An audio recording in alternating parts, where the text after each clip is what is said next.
Assalamu alaikum wa rahmatullah. I am Dr. Ray, and you are tuned in to Unscripted.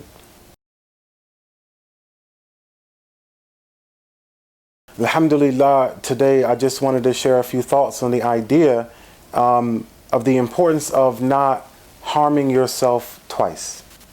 Right? And what I mean by that is sometimes we can have a hardship that Allah decrees comes into our lives, and that is the first harm that comes to us. Right? We struggle to deal with it emotionally and mentally and behaviorally too, because that injury causes us to act in ways that can be damaging. That is our second injury.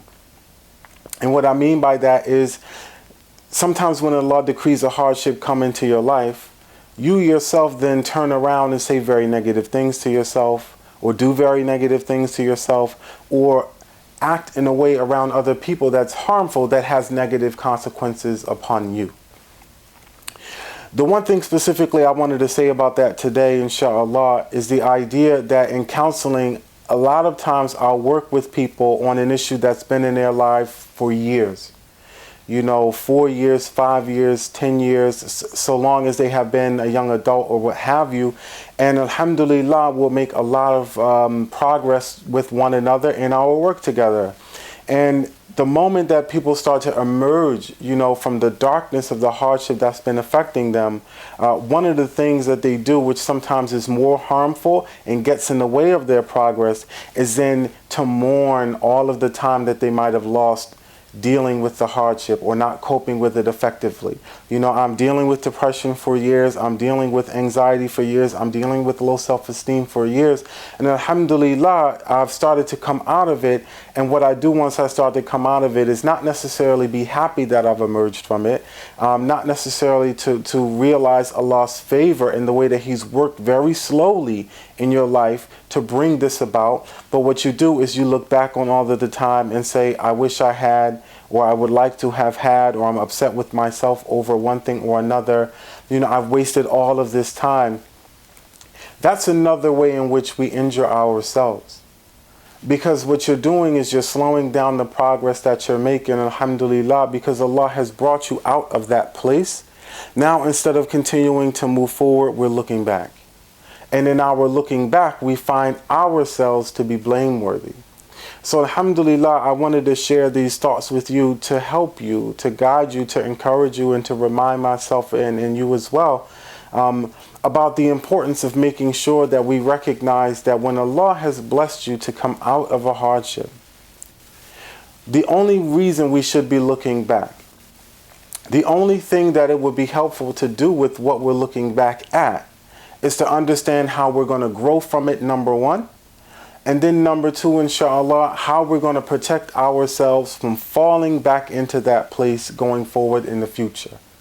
I say this because I try to remind myself and a lot of other people that I work with in counseling, especially after they're starting to make progress, right? The world doesn't change. The circumstances of your life don't necessarily change so drastically. The people in your lives don't change necessarily so drastically. It's your perspective on it that changes. It's your reactions, both emotional and cognitive and also behavioral. Those things change. And in a way that you're dealing with it from a healthier perspective, in a way that's more productive, that promotes more growth, and is also something that doesn't harm the other people around you. When you're doing that, that's the healthiest way to cope with things. And looking back on your past is really only meant for you to understand how to use your new skills to protect you from falling back into what it was you did not have the skills to protect yourself from or to deal with adequately emotionally in the past.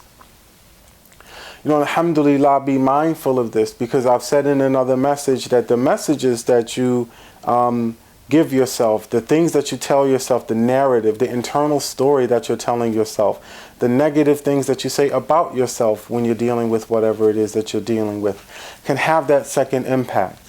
But what we sometimes will do when we're able to avoid doing that is when we're feeling better, you harm yourself by blaming yourself for not having recovered sooner.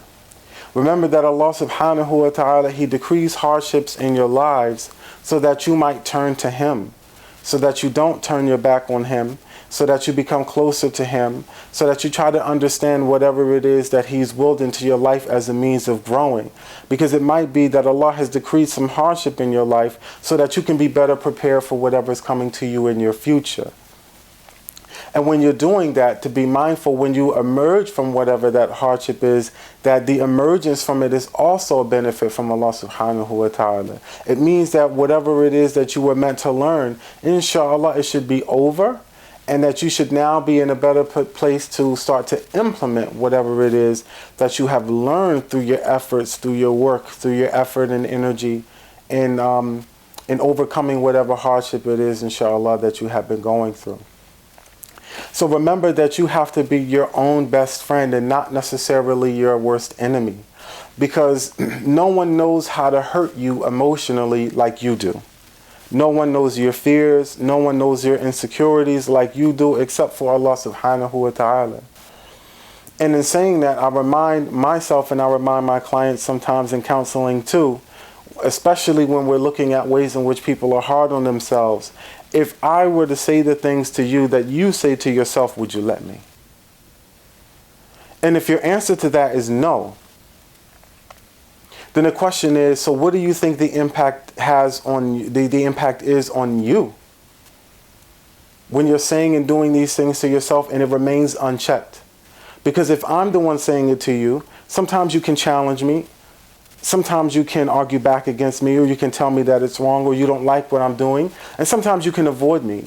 But the one person that you can't avoid is yourself. So be mindful of the messages that you give yourself, because sometimes you can harm yourself in a way that you carry with you throughout your days. And so long as you don't correct it, so long as you don't work against it, it's continually having an effect on you. You know, it's almost like a splinter that enters into your finger, and it grows deeper and deeper and deeper over time. And sometimes you have to learn, as your body does, to push it out, to push those messages out, and to focus on healing, to focus on the fact that, alhamdulillah, Allah has decreed that your hardship would be over. He says in the Quran, you know, do you think that you would enter into Jannah, right, when the like of which has not come to you, that came to those before you? And he says that the prophets and the people and the believers that were with them, they said, when is Allah's help? And Allah subhanahu wa ta'ala, He says His help is near. And sometimes we struggle and we make dua and we're praying and we're even struggling to do those things in the midst of our hardship. And we're asking for Allah's help, and we're so lost in looking for His help that we don't see it right in front of us. We don't see His help at our feet. We don't see His help in the people who are reaching out to us.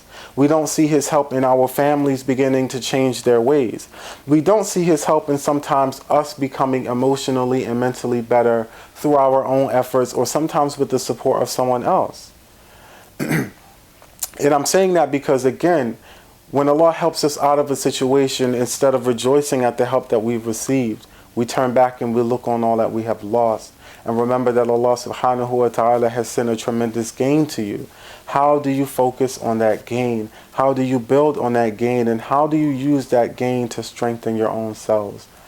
Be mindful of these things, inshallah ta'ala. I want to thank you for listening, and I hope these words benefit you, inshallah. Assalamu alaikum wa rahmatullah.